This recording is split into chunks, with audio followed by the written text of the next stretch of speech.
Hello. The last few videos, we looked at a few different things. First, at hope in the context of the pandemic, both losing hope that we had had before or relied on prior to the pandemic, and then opening ourselves up to hope in God and what He is doing in the midst of it. And then we looked at rest in God during the pandemic and also, how do we work? How do we do what we need to do in the midst of God's rest? Today, I want to talk about the simple word yes and saying yes to the pandemic. What do I mean by that? First, I want to talk about it in the context of psychotherapy. In therapy, there is a term that's been used a lot recently in recent years called acceptance. It's a very common word and something that doesn't seem to communicate a lot, but in therapy, it communicates a lot. And basically, what it expresses or focuses on is our ability to be able to accept life on life's terms, very generally put. In other words, it is our ability to accept our circumstances and ourselves in the midst of our circumstances, which include also what is going on inside of us, our emotions, our thoughts, our beliefs, our experiences, to be able to basically live in life as it is and not try to impose on our life our expectations or what we think it should be, but instead to live on life's terms, which allows us to then live more effectively. There is another term that's called radical acceptance, and what that refers to a lot of times has to do with accepting conditions that most people would think are unacceptable, whether it be chronic pain or grief, loss, really deep, upsetting, difficult experiences.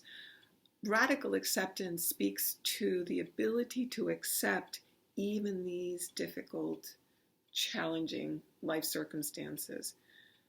And when we do accept, when we are able to accept, then we are able to be more, this other term that's spoken of more so recently in recent years in therapy is we are more resilient. We are able to engage our lives in more resilience because we are responding to our life as it is unfolding, as we are unfolding in our life.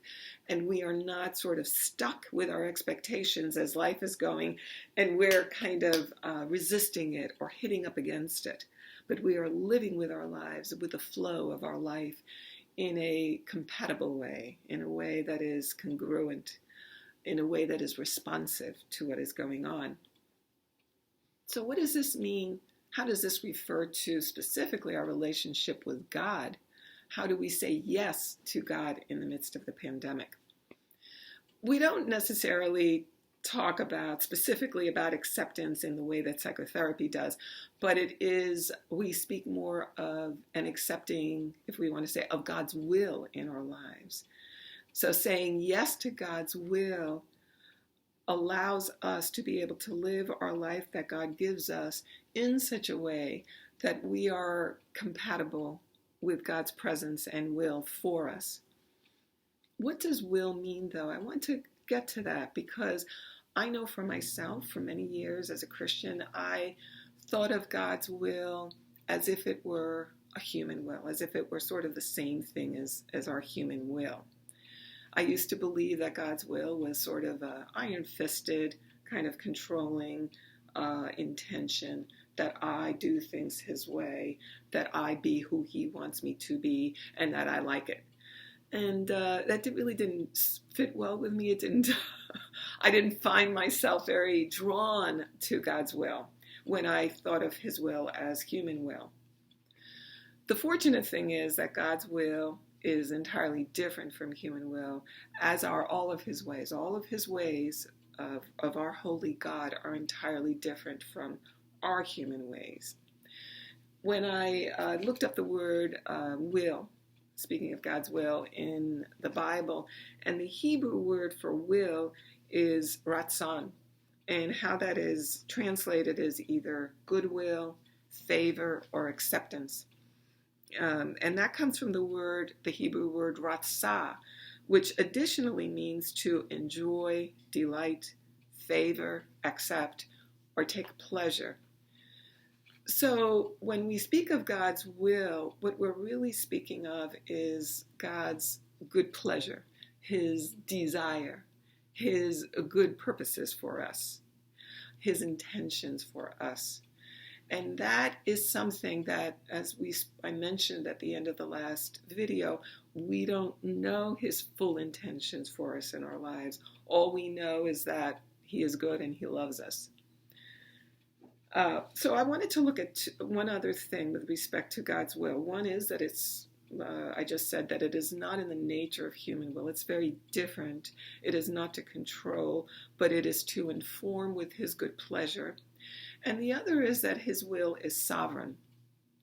And again, what that means is something that's important for us to consider, because sovereign will, again, could feel like it's this top-down, that God is just sort of imposing his iron-fisted will on top of us, and we've got to just sort of squirm under it.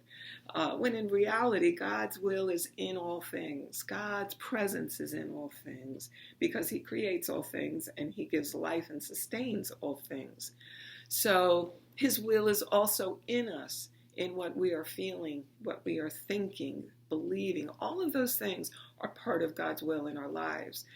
And so when we think of God's sovereign will, we are recognizing, understanding that God's will cannot be denied, in the sense that it is, he is in all things and he is participating in all things.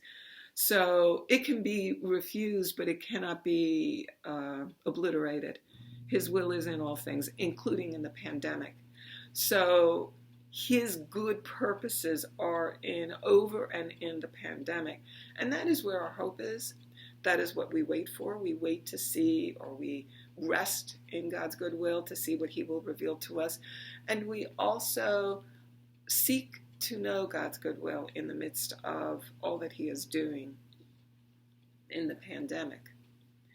When we do that, when we learn to live in God's will, to rest and abide in God's will, we discover a peace in God that is otherworldly, that is something the world cannot shake. The world cannot create it, and the world cannot shake it.